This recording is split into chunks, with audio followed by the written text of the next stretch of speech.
ఎందుకు విడిపోవాల్సి వచ్చింది వీళ్ళిద్దరు? వీళ్ళిద్దరు ఎందుకు విడిపోవాల్సి వచ్చింది? నేను వేషాలు వేయడం ఆయనకి ఇష్టం లేదు, మెయిన్ పాయింట్. విజయనిర్మల గారు ఎక్కువ పిలుస్తారు నన్ను. వాళ్ళ కారు రావడం, రా నీ విజయనిర్మల గారి కారు ఇక్కడ రావడం నాకు ఇబ్బందిగా ఉంటుంది అన్నాడు.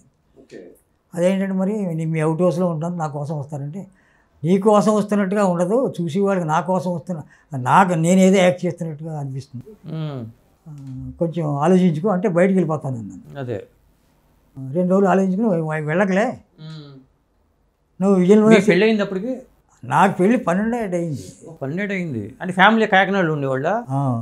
ఓకే. తర్వాత 60లో తీసుకొచ్చాను. కానీ ఆయనను జయలలిత గారు ఎందుకు విడిపోయారు? అది కూడా చెప్పాను కదా మొన్న.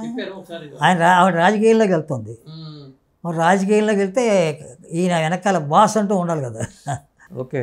అవి ఉంటాయి కదా, అవన్నీ మేము కూడా చెప్పాం, ఆలోచించుకొని చేయండి ఆ పని అని. అది పెళ్లి చేసుకోమంది, పెళ్లి వరకు వచ్చింది. అవి ఇంకా పళ్ళకి ఈ కూతురు పెళ్లి చేసుకునే వాళ్ళు ఎంజీఆర్ ఊరుకునేవాడు కాదేమో. ఎంజీఆర్ ఆర్డర్ ఇచ్చేసాడు. ఎంజీఆర్ గారు ఫోన్ చేశాడు అప్పుడు, ల్యాండ్ ఫోన్లు, శోభనబాబు గారు మీరు జయలలిత గారి ఇంటికి వెళ్తున్నారు అంటే, జయలలిత గారి ఇంటికి వెళ్తున్నప్పుడు ఎంజీఆర్ స్టంట్ మాస్టర్ వచ్చి ఆఫ్ చేశాడు కారు. ఆ స్టంట్ మాస్టర్ నంబియార్, ఆ నంబియార్ వైపు మా చుట్టం తిరుగు, అది శోభనబాబు తెలియదు. నేను దగ్గర నువ్వు వచ్చేవిట్రా అన్నాడు. ఆడు తెలుగు మాట్లాడతాడు స్టంట్ మాస్టర్ నంబియార్. ఆ రోజులు ఆయనే పెద్ద స్టంట్ మాస్టర్ ఎంజీఆర్కి అందరికీ. నువ్వు వచ్చి అంటే శోభనా గారి దగ్గర ఉంటున్నారు కదంటే, మరి ఎంజీఆర్ గారు ఇలా కౌరు పెట్టాడు శోభనా గారిని అడగమని అంటే, ఏం లేదులే రేపు ఎంజీఆర్తో మాట్లాడతాం అని చేత ఇంటికి రావు ఒకసారి అన్నాడు. రంగరాజపురంలో ఉండేవాడు. మాకు ఆవిడ బాగా దగ్గర, తెలుగు ఆవిడ చేసుకున్నాడు. వేషాలు వేయడానికి వచ్చిన ఆంధ్ర నుంచి వచ్చిన ఒక అమ్మాయిని లవ్ చేసి పెళ్లి చేసుకున్నాడు. ఒక నంబియార్ ఆర్టిస్ట్ నంబియార్ కాదు, ఆయన కొడుకే విక్రమధర్మ.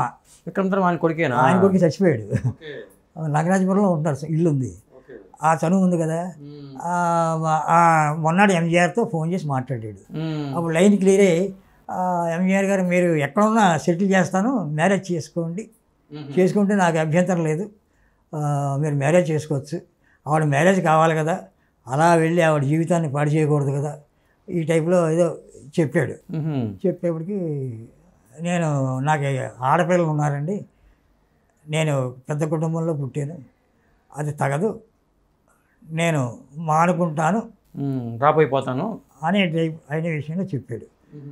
తర్వాత ఎంజీఆర్ గారు ఆయన సినిమాలన్నీ, ఆయన మినిస్టర్గా ఉన్నా కూడా పాత సినిమాలు వేసి చూసుకోవడం అలవాటు ఆయనకి. రాత్రి 10 గంటలకి శోభనా గారికి థియేటర్ ఉండేది, చిన్న థియేటర్, సుభాషిణి థియేటర్ అని. ఆ సుభాషిణి థియేటర్ ఫోన్ చేసి మేనేజర్ చేత ఫోన్ చేయించి రాత్రి 10 గంటలకు బుక్ చేయమనేవాడు. 10 గంటలకి ఎంజీఆర్ గారు వస్తారు ఎవరు లేకుండా, ఆ గేట్ వేసేస్తే ఎంజీఆర్ గారు సినిమా చూసి వెళ్తాడు. ఆ టైంలో శోభనబాబు నన్ను పంపించేవాడు, ఎంజీఆర్ గారు వస్తున్నారంటే. నేనేం చేశాను, శోభనా గారు తెలియకుండా వెండి గ్లాస్ ఒకటి కొన్నాను, దాన్ని ఎంజీఆర్ గారి ఫిగర్స్ ఎక్కించాయి. అప్పుడు మద్రాస్ తలైవర్ ముఖ్యమంత్రి, తమిళనాడు ముఖ్యమంత్రి ఎంజీఆర్ అని ఇంగ్లీష్లో చెక్కించి బాదం పిస్తా అవన్నీ కొని ఏర్పాటు చేసి, ఆ వెండి గ్లాసులో పాలు, ఆవు పాలు, షుగర్ లేకుండా అవి ఏర్పాటు చేసి నేను పట్టుకెళ్ళి ఇచ్చేవాడిని. ఆయన మేనేజర్ని పిలిచి ఎవరు ఏంటంటే చెప్తే పక్కన కూర్చోమనేవాడు, వెనకాల కూర్చునేవాడిని. వా తంబిరా పక్కన కూర్చో. అలాగా ఆయన సినిమాలు, అక్కడ వేసిన సినిమాలు చూసేవాడిని.